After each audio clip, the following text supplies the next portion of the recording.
Hello friends, good morning. तो आज हम लोग जो है सो संविधान का जो हम लोग डिस्कस कर रहे थे पार्ट टू में।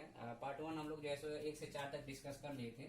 अब पार्ट टू में जो है हमारा सिटीजनशिप है, जो हमारा जो है सो 5 से 11 तक है। ठीक है, तो 5 और 6 हमारा डिस्कस हो गया था। ठीक है, कि कौन सिटीजन नागरिक होगा, कौन नागरिक नहीं होगा। तो 5 में था कि जैसे ही संविधान लागू हुआ उसके बाद में जो इंडिया में रह रहा है उसका सिटीजन होगा, ऑटोमेटिकली हो गया था वो। 6 में था कि टेरिटरी डिवाइड हो गया। टेरिटरी डिवाइड तो इसके हिसाब से आएगा जाएगा, तो उसके हिसाब से उसकी सिटीजनशिप थी। 7 में है कि जो है सो अब 6 में ऐसा था कि जो पाकिस्तान जो माइग्रेट करके पाकिस्तान से इंडिया में आ गया, और 7 में ऐसा था कि जो इंडिया से माइग्रेट में करके पाकिस्तान में चला गया या टेरिटरी ही अभी पाकिस्तान में है, तो उसके कैसे सिटीजनशिप की बात होगी। तो अब ये जो है सो हमको बताए थे आपको उस दिन, ये कुछ ऐसा है। ठीक है, तो ये जो है सो इधर ये पाकिस्तान हो गया और इधर ये बांग्लादेश हो गया। ठीक है, ये ईस्ट पाकिस्तान था, ये वेस्ट पाकिस्तान था। तो अब ये जो बंट गया, तो बंटने के बाद में पहले तो ये था कि इधर से लोग इधर माइग्रेट कर गए और इधर से लोग इधर माइग्रेट कर गए।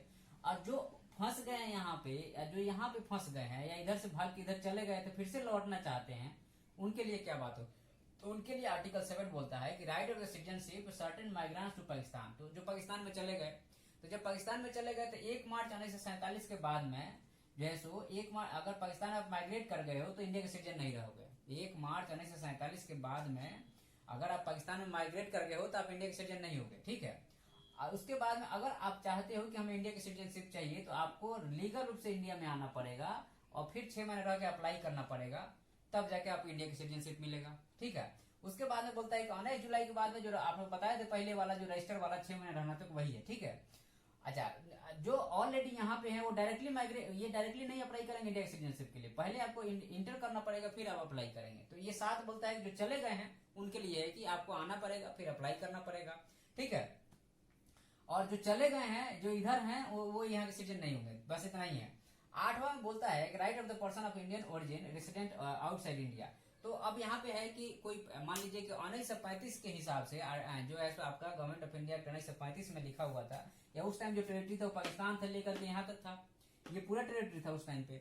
तो उस टाइम के हिसाब से अगर कोई पर्सन जो है सो वह पर्सन जो है सो 1935 आजादी के पहले भारत में जन्म लिया है, साउथ अफ्रीका में रहता है या क्यूबा में रहता है, कहीं भी रहता मतलब नहीं है, वो इंडियन के सिटीजन होगा। लेकिन उसको डिप्लोमेटिक रूप से आप बताना पड़ेगा कि हमारा जन्म यहाँ हुआ था। दूसरा चीज है कि उसके बाप माताजी अगर इंडिया में जन्म लिए थे तो भी वो इंडिया के सिटीजन होगा, लेकिन उसको डिप्लोमेटिक रूप से बताना पड़ेगा।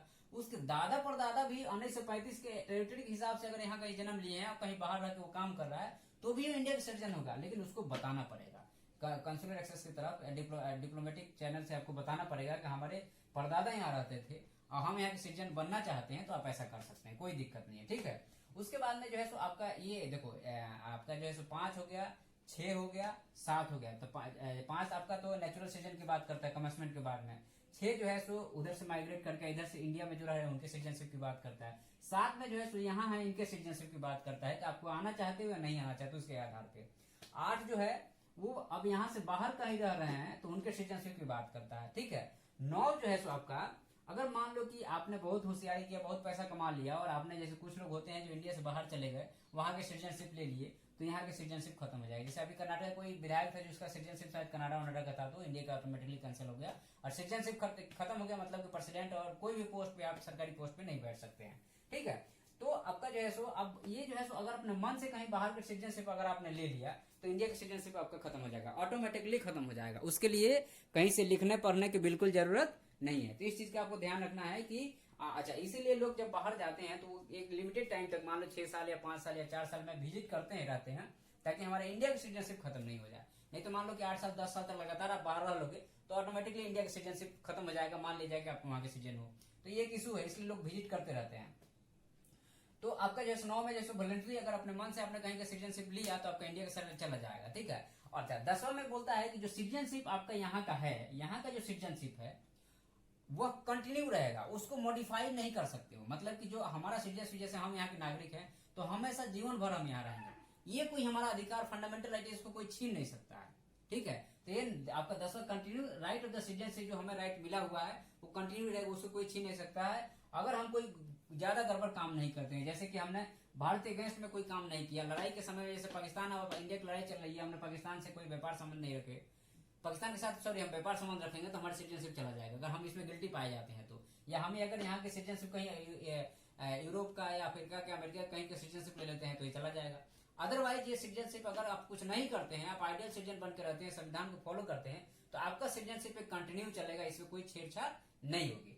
उसके बाद में है कि अंडर आर्टिकल 11 में, ये अंडर आर्टिकल 11 कॉन्स्टिट्यूशन में लिख दिया गया है कि पार्लियामेंट से रिलेटेड एक्विजिशन सिटीजनशिप से लेने और देने से रिलेटेड कोई भी लॉ जो बनाएगा वो पार्लियामेंट बनाएगा। मतलब सिटीजनशिप से रिलेटेड कोई भी लॉ अगर बनाना होगा भारत सरकार को तो ये कॉन्स्टिट्यूशन में लिख दिया गया। अपने मन से मोदी जी या कोई भी अपने मन से कोई लॉ नहीं बनाएगा। ये कॉन्स्टिट्यूशन में बाकायदा मेंशन है कि जो है सो अगर आप जो है सो जैसे एनआरसी अभी बना था या फिर जो है सो सीआरए को लेकर बहुत चर्चा चली थी, तो पार्लियामेंट के पावर कौन देता है? तो हमारा संविधान देता है। हम लोग संविधान को अपना है। संविधान किसका है? हमारा है। मतलब हम है, मतलब संविधान है।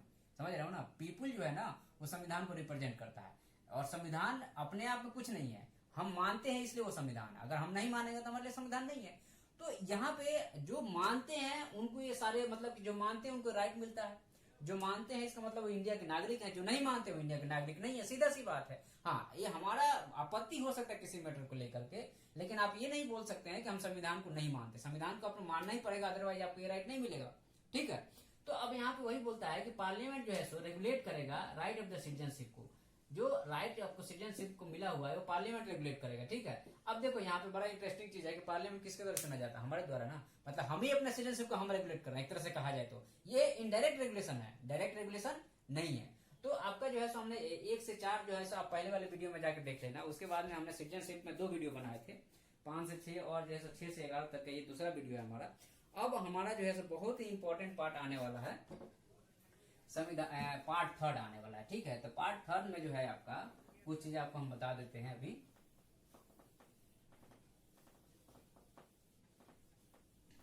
देखो जितना भी एग्जाम में क्वेश्चन आता है ना, मैक्सिमम क्वेश्चन इसी साइड से आता है। मतलब कि जो स्टेट पीसीएस लेवल का एग्जाम हो गया या बाकी कोई भी एग्जाम हो गया, तो मैक्सिमम क्वेश्चन यही से आते हैं। जैसे आपका तो आपका जो है सो हमने डील कर लिया है पार्ट 1 जो है सो 1 से लेकर 4 तक है। पार्ट 1 जो है सो आपका आर्टिकल 1 से लेकर 4 तक है। पार्ट 2 जो है आपका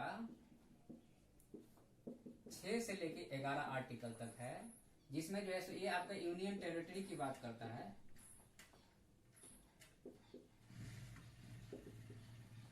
पार्ट 2 जो है सो सिटीजनशिप की बात करता है। ठीक है।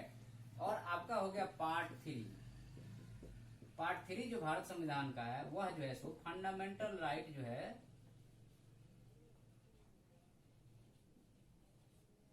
फंडामेंटल राइट से डील करता है। कैसे डील करता है? फंडामेंटल राइट से डील करता है। ठीक है। तो फंडामेंटल राइट में जो है सो आर्टिकल 6 से 11 तक हो गया, तो 12 आर्टिकल से लेकर के 35 आर्टिकल तक है। और ये जो है सो समझ लो कि बहुत ही इंपॉर्टेंट है, इस चीज को याद रखना पड़ेगा कि 12 से 35 तक है। क्वेश्चन यही आ जाता है, सीधे यही क्वेश्चन आता है कि फंडामेंटल राइट किन से कहां तक आर्टिकल में है, तो ये जो है सो 12 से 35 में है। तो 12 से लेकर के 35 के बीच में जो भी बहुत सारी चीजें हैं, बहुत सारी पार्ट है, जैसे राइट टू इक्वालिटी है,